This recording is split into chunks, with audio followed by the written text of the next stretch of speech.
আপনারা কিন্তু কোরআন পড়লে দেখবেন আল্লাহ পাক বলেছেন জাহান্নামের ইন্ধন হবে মানুষ আর জিন, যারা একে অপরকে সহযোগিতা করত।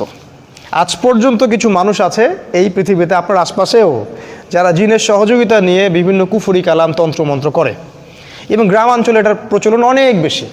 ঠিক আছে, ইভেন এখন শহরেও এগুলো ঢুকে পড়ছে। প্রেমের জোড়া দেওয়ার জন্যে, বাড়ির বরকতের জন্যে, স্বামী স্ত্রীর সম্পর্ক উন্নয়নের জন্য বিভিন্ন কাজে এগুলো করা হচ্ছে। এবং আমাদের দেশে কবিরাজের সংখ্যা তো অভাব নাই। আর যেহেতু এগুলো সম্পর্কে আমরা জানি কম, আমরা কিছু হইলেই ওদের কাছে দৌড়াই।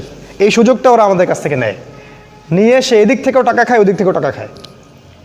শয়তান, এক কথায় শয়তানের চেলাপেলা এগুলা। তো আল্লাহ রসুলকে ইহুদিরা জাদু করেছিল, এবং আপনারা জানেন কি না যে ইহুদিরা তাকে হত্যা করারও চেষ্টা করেছিল, তার খাবারের মধ্যে বিষও দিয়েছিল। যে জাতি আমাদের নবীকে হত্যা করতে পারে এবং যে জাতি অসংখ্য নবীকে আগে হত্যা করে আসছে,